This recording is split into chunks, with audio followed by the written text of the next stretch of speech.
میں نے جیسے ہی دروازہ کھولا، کمرے میں پھیلی خوشبو نے میرے وجود کو روک لیا۔ مدھم روشنی میں وہ کھڑی تھی، کھڑکی کے قریب، ہوا میں اس کے بال لہرا رہے تھے اور سفید لباس میں وہ چاندنی جیسی لگ رہی تھی۔ برسوں بعد میں اپنی بھانجی انایا کو دیکھ رہا تھا، مگر وہ بچپن والی معصوم لڑکی کہاں، یہ تو کوئی اور تھی، ایک خواب، ایک وسوسہ، ایک دل کی کمزوری۔ میری سانسیں تھم گئیں۔ اس نے پیچھے مڑ کر دیکھا اور وہ پل جیسے وقت رک گیا ہو۔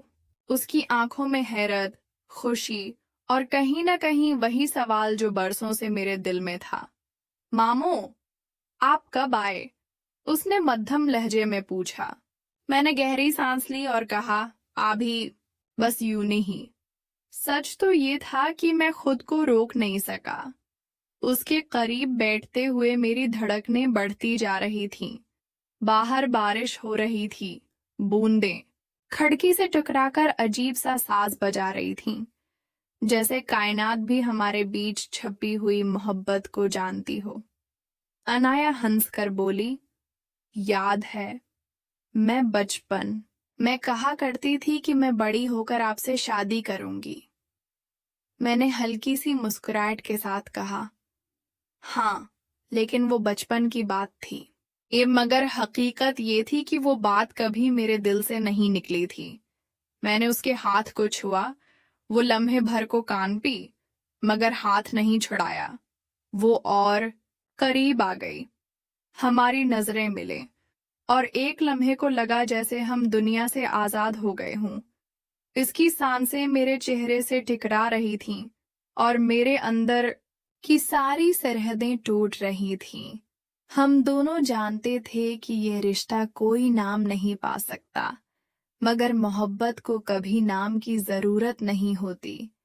میں نے دھیرے سے کہا، انایا، کاش ہم عام لوگ ہوتے۔ اس کی آنکھیں بھیگ گئیں، وہ میری بانہوں میں آ کر سمٹ گئی۔ لمحہ لمحہ ہماری قربت بڑھ رہی تھی، لیکن اچانک دروازے پر دستک ہوئی۔ ہم دونوں چونک گئے۔ باہر سے آواز آئی، انایا، سب تمہیں ڈھونڈ رہے ہیں۔ اس نے کپکپاتی آواز میں کہا، ریحان ماموں، یہ سب غلط ہے۔ میں نے اس کی آنکھوں میں دیکھتے ہوئے کہا، محبت کبھی غلط نہیں ہوتی، بس دنیا اسے نہیں سمجھتی۔ وہ آہستہ سے الگ ہوئی، دروازے کی طرف بڑھتے ہوئے ایک نظر پیچھے ڈالی، اور میں اس نظر میں سب کچھ پڑ گیا، چاہت، بے بسی اور وہ آخری سلام۔ دروازہ بند ہوا، اور میں جان گیا کہ یہ لمحہ ہماری محبت کا پہلا اور آخری لمحہ تھا۔ کچھ رشتے لفظوں سے نہیں جیتے، بس دل کی دھڑکنوں میں ہمیشہ کے لیے قید رہتے ہیں۔